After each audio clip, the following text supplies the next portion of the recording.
প্রিয় শিক্ষার্থী প্রিয় শিক্ষার্থী বন্ধুরা, আজকে আমরা কিছু প্রশ্ন আলোচনা করব। যে এমসিকিউ কোশ্চেন, কিছু কিছু এমসিকিউ কোশ্চেন রয়েছে, সেই কোশ্চেনগুলো আমরা আলোচনা করব। দেখো, এই ধরনের কোশ্চেন কিন্তু খুব ভালো করে বুঝতে হবে, তাহলে কিন্তু করতে পারবে। তাহলে সব থেকে প্রথম প্রশ্ন, মহাবিশ্বে পরম গতি থাকতে পারে বা নাও পারে, কখনোই থাকতে পারে না, সঠিক বলা সম্ভব নয়। দেখো, আমরা আগেও পড়েছিলাম যে মহাবিশ্বে পরম গতি কখনোই থাকতে পারে না, তাহলে এর উত্তর হবে এইটা, কখনোই থাকতে পারে না। 2 নম্বর দেখো, স্থিতি বা গতিমাত্রই পরম, আপেক্ষিক, পরম বা আপেক্ষিক কোনোটি নয়। আমরা বলেছি, আগেই জেনেছি, স্থিতি ও গতিমাত্রই কিন্তু আপেক্ষিক হয়, এটা কিন্তু আমরা আগে জেনেছি। 3 নম্বর হচ্ছে, তুমি সুতোয় বেঁধে একটি ঢিলকে ঘোরাচ্ছ, ঢিলটির গতি চলন, ঘূর্ণন, বৃত্ত গতি। তাহলে আমরা দেখো, এই ঢিলটির গতি কিন্তু আমাদের এটা একটা বৃত্তীয় গতি হবে, ঠিক আছে।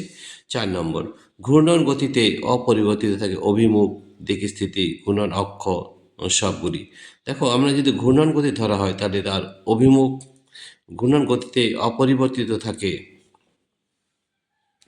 অভিমুখ, দিক স্থিতি, ঘূর্ণন অক্ষ সবগুলি। তাহলে দেখো, আমাদের যে ঘূর্ণন গতিতে অপরিবর্তিত কোনটা থাকে, ঘূর্ণন অক্ষের কোনো পরিবর্তন হয় না, তার উত্তর হবে ঘূর্ণন অক্ষ। 5 নম্বর প্রশ্নে কি আছে দেখে নাও। উপবৃত্তাকার কক্ষপথে সূর্যের চারপাশে পৃথিবীর আবর্তন হলো চলন গতি, ঘূর্ণন গতি, মিশ্র গতি, সমবেগ যুক্ত গতি। উপবৃত্তাকার কক্ষপথে সূর্যের চারপাশে পৃথিবীর আবর্তন হলো মিশ্র গতি, ঠিক আছে। এটা কিন্তু আমাদের মিশ্র গতি হবে। 6 নম্বর প্রশ্ন, 6 নম্বরে কি আছে দেখে নি। 6 নম্বরে রয়েছে, বক্রচলন গতির উদাহরণ হলো লিফটের গতি, নাগরদোলার গতি, অবাধে পতনশীল বস্তুর গতি কোনোটি নয়। বক্রচলন গতির উদাহরণ হলো, এটা আমাদের কোনোটি নয়, এটা হবে কোনোটি নয়। 7 নম্বর, সূর্যের চারদিকে পৃথিবীর গতি হলো ঘূর্ণন, বৃত্তীয় চলন, দোলন গতি। দেখো, এটা আমাদের কিন্তু বৃত্তীয় গতি হবে, সূর্যের চারদিকে পৃথিবীর গতি কিন্তু বৃত্তীয় গতি। পৃথিবীর আহ্নিক গতি হলো এক প্রকার বৃত্তীয়, ঘূর্ণন মিশ্র চলন গতি। তো আমরা জানি যে পৃথিবীর আহ্নিক গতি হলো এক প্রকার ঘূর্ণন গতি। কোশ্চেন নম্বর 9, 9-এ কি আছে দেখে নাও। কোশ্চেন নম্বর 9-এ রয়েছে, কোশ্চেন নম্বর 9, প্রদত্ত কোনটি বৃত্তীয় গতি নয়? পৃথিবীর বার্ষিক গতি, নাগরদোলার গতি, সুতোয় বাঁধা ঢিলকে ঘোরানোর গতি, ঘুরন্ত লাট্টুর গতি। তাই দেখো, আমাদের প্রদত্ত কোনটি বৃত্তীয় গতি নয়, আমাদের ঘুরন্ত লাট্টুর গতি কিন্তু বৃত্তীয় গতি নয়। প্রদত্ত কোন দুটি ভৌতরাশির মাত্রীয় সংকেত একই? দ্রুতিবেগ, সরণ কার্য, বল ভরবেগ, বেগ ত্বরণ। আমরা জানি দ্রুতি ও বেগের যে মাত্রীয় সংকেত তারা কিন্তু একই হয়। এই 11 নম্বর প্রশ্নে কী আছে দেখে নাও। 11 নম্বর, এটা কিন্তু খুব ভালো করে বুঝতে হবে। 11 নম্বর রয়েছে, একটি বস্তুকণা বৃত্তাকার পথে পরিক্রমণ করছে, পথের ব্যাসার্ধ আর হলে একবার আবর্তনে কণার সরণ কত হবে? দেখো, পুরোটি যদি সরণ হয়, তাহলে একই জায়গায় যদি ফিরে আসে, তাহলে সরণ হয় 0, উত্তর হবে 0।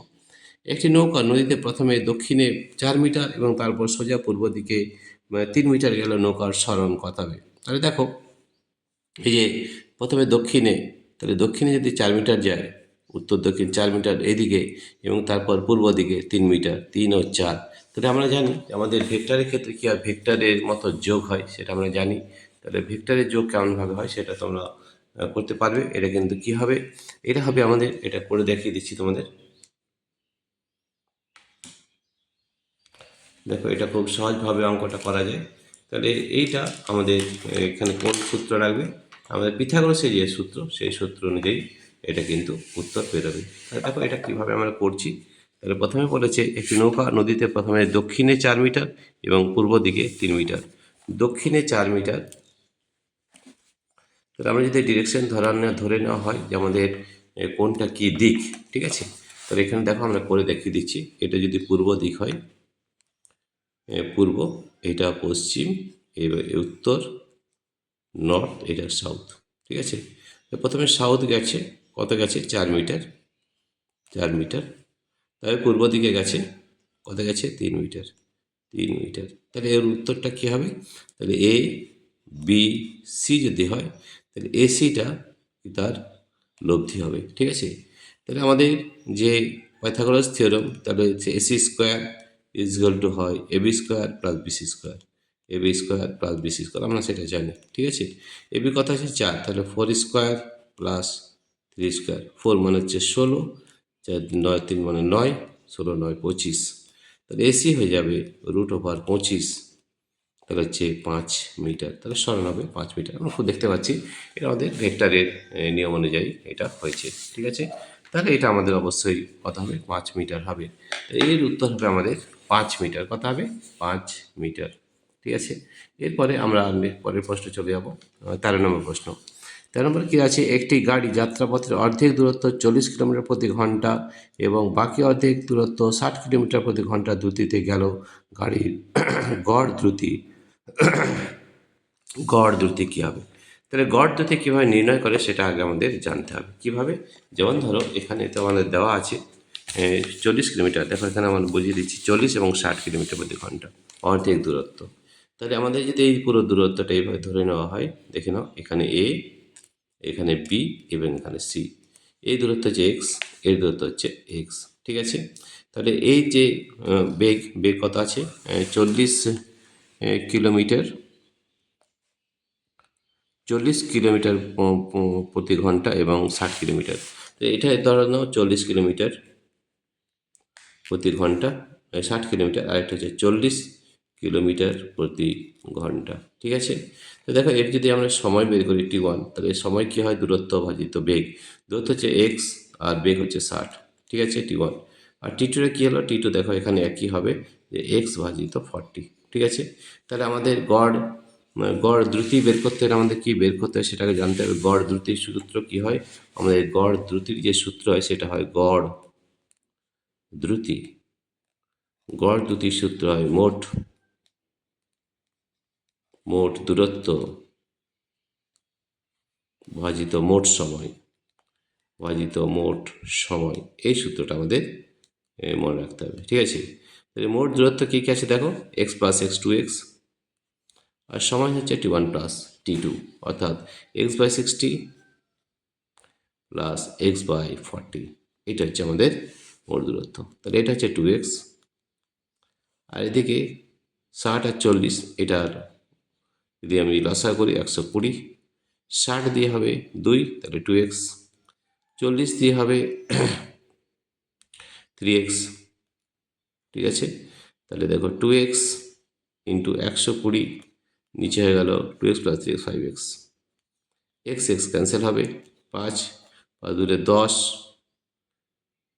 5 4 20, 24 2 48, 48, তাহলে 48 কিলোমিটার প্রতি ঘন্টা হবে। কত বেরিয়েছে 48 কিলোমিটার প্রতি ঘন্টা, বুঝতে পারছো। আরেকবার দেখে নাও, গড় থেকে মোট দূরত্ব ভাজিত মোট সময়, মোট দূরত্ব কত 2x ধরা হয়েছে, 2x এবং মোট সময় T1 plus T2, x/60 plus x/40, এটা ক্যালকুলেশন করে আমাদের কত পেয়েছে 48 কিলোমিটার পার আওয়ার। উত্তর হবে আমাদের 48 কিলোমিটার পার আওয়ার, ঠিক আছে। এইগুলো কিন্তু খুব ভালো করে বুঝতে হবে, নাতে কিন্তু অঙ্কগুলো করতে পারবে না, ঠিক আছে। এগুলো একই ধরনের প্রশ্ন, এগুলো আগেও আমরা করেছি।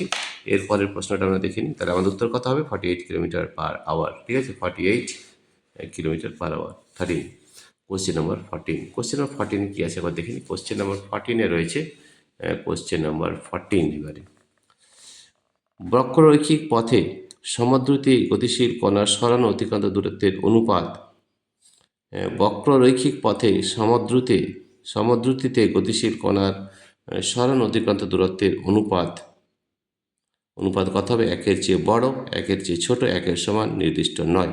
মনে রাখতে হবে যে বক্ররৈখিক পথে সমদ্রুতিতে গতিশীল কণার সরণ অতিক্রান্ত দূরত্বের অনুপাত 1-এর চেয়ে ছোট হয়, ঠিক আছে।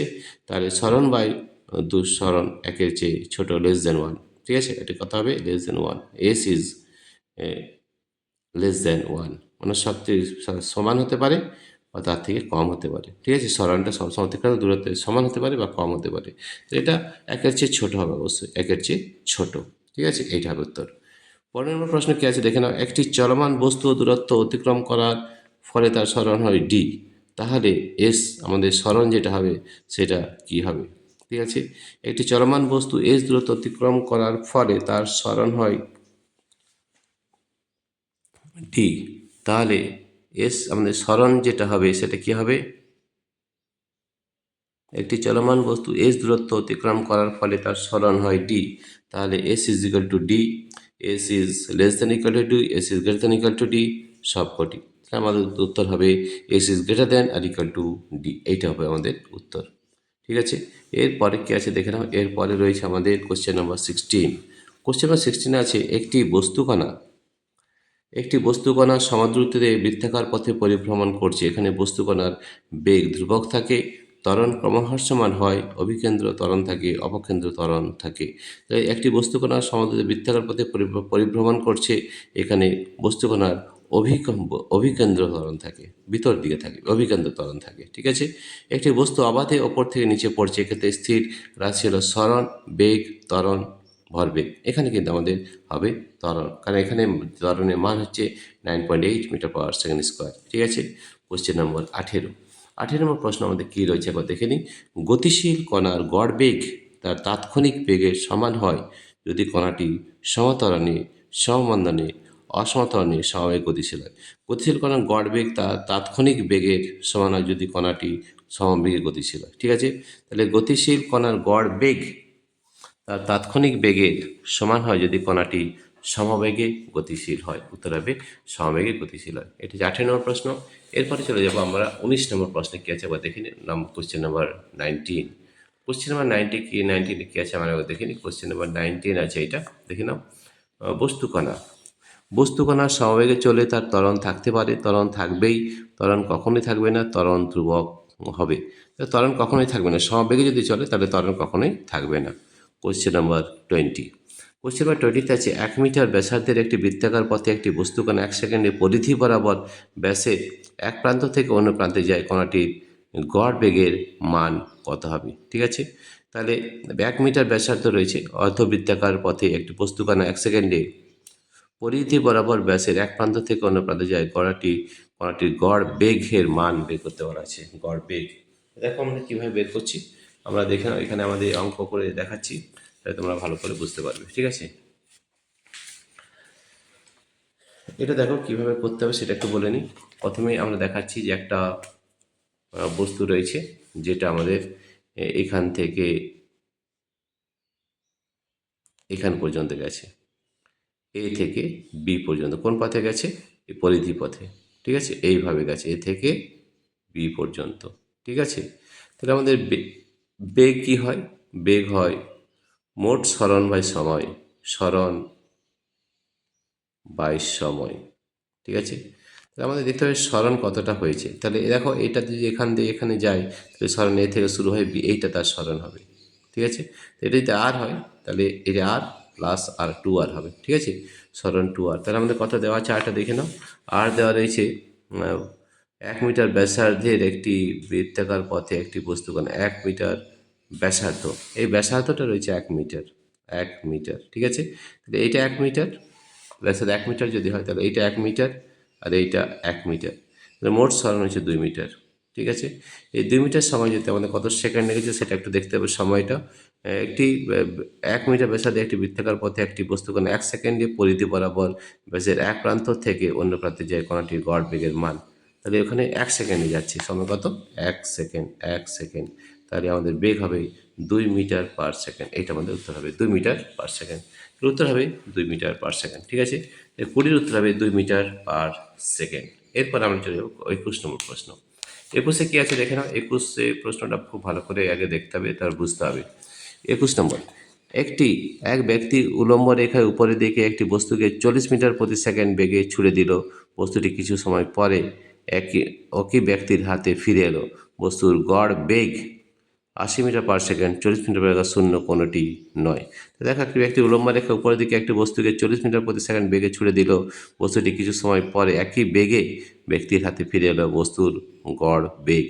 দেখো এখানে কিন্তু সরণ ভাই সময় হয়, তাহলে সরণ কত হচ্ছে? সরণ যে শূন্য, তাহলে আমাদের বস্তুর গড় বেগ হয়ে যাবে শূন্য। কত হবে? শূন্য। ঠিক আছে, সরণ ভাজিত সময় হয়, তাহলে আমাদের ঠিক আছে, তাহলে আমাদের সরণ যেহেতু শূন্য, তাহলে আমাদের বেগটাও কিন্তু শূন্য হয়ে যাবে। ঠিক আছে, গড় বেগ হবে শূন্য। এরপরে 22 নম্বর প্রশ্ন। সমত্বরণে গতিশীল একটি কণার প্রাথমিক বেগ 30 মিটার পার সেকেন্ড এবং অন্তিম বেগ 40 মিটার পার সেকেন্ড। অর্ধ পথে কণার বেগ হবে, অর্ধপথে কণার বেগ। সমত্বরণে গতিশীল একটি কণার প্রাথমিক বেগ হচ্ছে 30 মিটার পার সেকেন্ড এবং অন্তিম বেগ 40 মিটার প্রতি সেকেন্ড। অর্ধপথে কণার বেগ হবে, অর্ধপথে কণার বেগ কত হবে সেটা তোমাকে বার করতে বলা হয়েছে। ঠিক আছে, তাহলে এটা কত হচ্ছে দেখো, এটা হবে এই 3-4টে রয়েছে 35।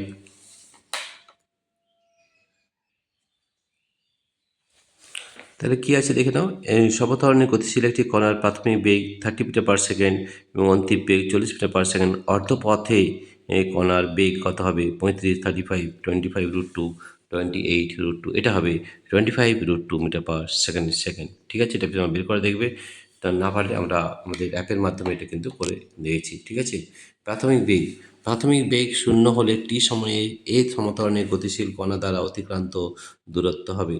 প্রাথমিক শূন্য হয়, তাহলে আমাদের এই সূত্র আমরা জানি, s equal u t plus half a t square. ঠিক আছে, এই সূত্রটা আমাদের কি, এস ইকুয়াল টু, এটা আমরা জানি s equal to u t plus half a t square.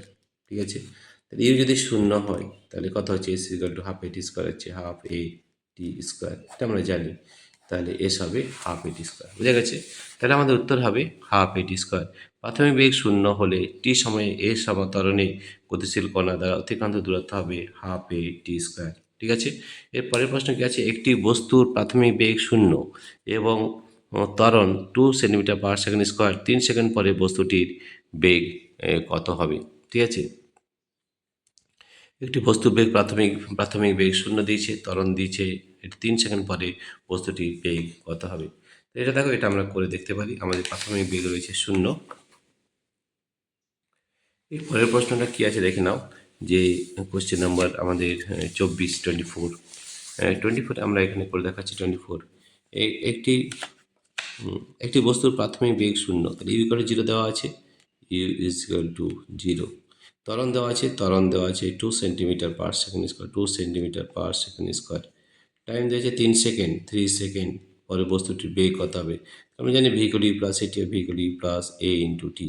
You হচ্ছে 0 প্লাস এ হচ্ছে 2 এবং টি হচ্ছে 3, অর্থাৎ 6 metre per second, 6 centimetre per second. ঠিক আছে, তাহলে উত্তর হবে 6 সেন্টিমিটার পার সেকেন্ড, এইটা হয়ে যাবে 24, হবে 6 সেন্টিমিটার পার সেকেন্ড। ঠিক আছে, এম ভরের একটি বুলেট ক্যাপিটাল এম ভরের একটি ব্লককে ভি বেগে আঘাত করে এর মধ্যে প্রবিষ্ট হলো। সংঘর্ষের পর ওই সংখ্যাটির বেগ হবে, এইটা হবে small m by capital m plus small m into small v. এটা আমরা আগেও করে দেখিয়েছি। তাহলে capital small m by capital m plus small m into small v, এটা আমরা আগেও কিন্তু করে দেখেছি। ঠিক আছে, তাহলে উত্তর হবে এইটা, এটা হবে। ঠিক আছে, কোশ্চেন নাম্বার 26। কোশ্চেন নাম্বার 26 কী রয়েছে দেখে না, কোশ্চেন নাম্বার 26 আছে আমাদের একটি কণা 5 × 2 সেন্টিমিটার ব্যাসার্ধের বৃত্তের পরিধি বরাবর এ থেকে বি বিন্দুতে গেল, যাতে কেন্দ্রে কোণ উৎপন্ন হয় 60 ডিগ্রি, কণার সরণ কত হবে। তো দেখো, আমরা যদি এই ধরনের একটা বানিয়ে নিই, দেখো কোশ্চেন নাম্বার 26, 26 আমরা দেখো এটা করে দেখিয়ে দিচ্ছি। কোশ্চেন 26 কী বলেছে, একটি কণা 5 × 2 সেন্টিমিটার ব্যাসার্ধের বৃত্তের পরিধি বরাবর এ থেকে বি বিন্দুতে গেল, যাতে কেন্দ্রে কোণ উৎপন্ন হয় 60 ডিগ্রি, কণার সরণ কত হবে। দেখো, এই ধরনের যদি আমাদের একটা বৃত্ত হয়, এর ব্যাসার্ধ রয়েছে 5 √ 2 সেন্টিমিটার। ঠিক আছে, তাহলে একটা বস্তু কণা, দেখো এখানে আমরা দেখাচ্ছি এই একটা ইয়ে। ঠিক আছে, তাহলে এ থেকে বি পর্যন্ত গেছে, ধরে নাও এ থেকে গেছে বি পর্যন্ত, এ থেকে বি গেছে, এখান থেকে বি গেছে। ঠিক আছে, এ থেকে বি পর্যন্ত যদি যাই, ঠিক আছে, তাহলে আমাদের কি বলা হয়েছে, আমাদের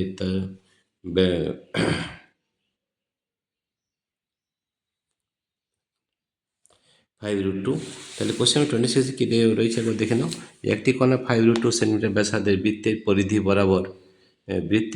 বরাবর এ থেকে বি বিন্দুতে গেল, যাতে কেন্দ্রে কোণ উৎপন্ন হয় 60 ডিগ্রি, কণার সরণ কত হবে। কণার সরণ এখানে 5 √ 2 সেন্টিমিটারই হবে, 5 √ 2 সেন্টিমিটার হবে। ঠিক আছে, তারপরে এরপরেরটা দেখে নাও, কোশ্চেন নাম্বার 27। কোশ্চেন নাম্বার 27, বেগ সময় লেখচিত্রে নতি নির্দেশ করে বস্তুর ত্বরণ, এটা আমরা জানি যে বেগ সময় লেখচিত্রে নতি নির্দেশ করে বস্তুর ত্বরণ। ঠিক আছে, কোশ্চেন নাম্বার 28। কোশ্চেন নাম্বার 28-এ দেখো এই ধরনের একটা প্রশ্ন রয়েছে, চিত্রে একটি কণার বেগ সময় লেখচিত্র দেখানো হয়েছে, তো কণার ত্বরণ, ত্বরণ বার করতে হলে আমাদের নতি বার করতে হয়। তাহলে এই নতি যদি আমরা বের করে দিই তাহলে কিন্তু হয়ে যাবে। ঠিক আছে, তাহলে আমাদের কী করতে হবে, এখান থেকে একটা বের করতে হবে, এখান থেকে একটা মেলাতে হবে। এটা আমাদের ত্বরণ, এখানে নতি বের করো, তাহলে এটা আমাদের বেগ সমান লেখচিত্র বলা ত্বরণ হয়ে যাবে। ত্বরণ হয়ে যাবে তোমার এখানে ট্যান থিটা বের করে নিলে হয়ে যাবে। তাহলে আমাদের দেখো এখান থেকে এটা যদি মিলিয়ে দেওয়া হয়, তাহলে এই দূরত্বটা বার করতে হবে। ঠিক আছে, ট্যান থিটা নতি কী হয়, ট্যান থিটা হয়, ট্যান থিটা। ঠিক আছে, তো এই ট্যান থিটা আমাদের কী হয় সেটা আগে জানতে হবে। ট্যান থিটা আমাদের এখানে করে দেখাচ্ছি, ট্যান থিটা। তো এই ট্যান থিটা হয় আমাদের লম্ব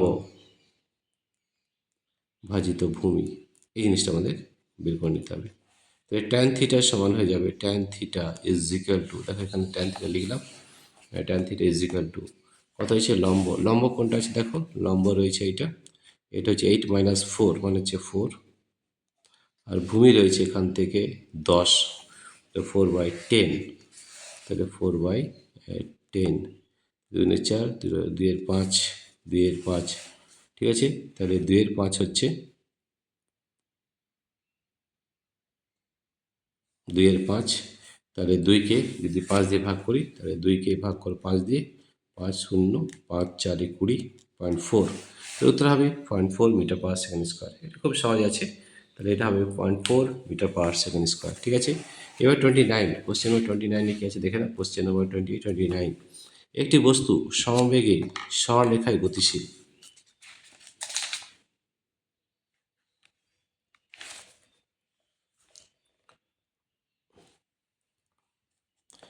একটি বস্তু সমবেগে সরলরেখায় গতিশীল, বস্তুটির গতিবেগ সময়, বস্তুটির গতিবেগ সময় লেখচিত্র হবে সময় অক্ষের সমান্তরাল বক্ররেখা, মূল বিন্দুগামী সরলরেখা, গতিবেগ অক্ষের সমান্তরাল। একটি বস্তু সমবেগে সরলরেখায় গতিশীল, বস্তুটির গতিবেগ সময় লেখচিত্র হবে সময় অক্ষের সমান্তরাল হবে এটা। ঠিক আছে, অবাধে পতনশীল বস্তুর ক্ষেত্রে ত্বরণ সময় লেখটি ত্বরণ অক্ষের সমান্তরাল সরলরেখা, সময় অক্ষের সমান্তরাল সরলরেখা, মূল বিন্দুগুলো সরলরেখা এবং বৃত্ত।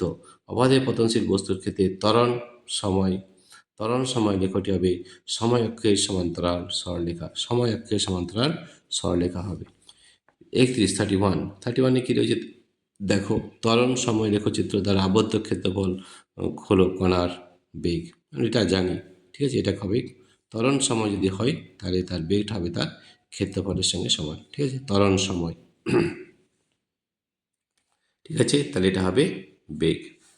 কোশ্চেন নম্বর 32, একটি বস্তুর বেগ সময় লেখচিত্র নিম্নরূপ, লেখচিত্রের কোন অংশে বস্তুর ওপর কোনো বল কাজ করে না, এ বি, বিসি, সিডি। দেখো বিসি স্ট্রেট লাইন রয়েছে, তাহলে এখানে কোনো বল কাজ করছে না, বিসি। ঠিক আছে, তাহলে উত্তর হবে বিসি। এর পরের প্রশ্ন কে রেখে দেখো, দুটি বলের লব্ধির মান কখনোই বল দুটির মানের বিয়োগফলের থেকে কম হতে পারে না, কম হবে। ঠিক আছে, দুটি বলের লব্ধির মান কখনোই বল দুটির মানের বিয়োগফলের থেকে কম হতে পারে না। ঠিক আছে, কোশ্চেন 34, গুণ টেনে মাঝিতে নৌকো চালানোর ঘটনা বলে সংযোজন, বিভাজন, সংরক্ষণ, প্রতিস্থাপনের উদাহরণ।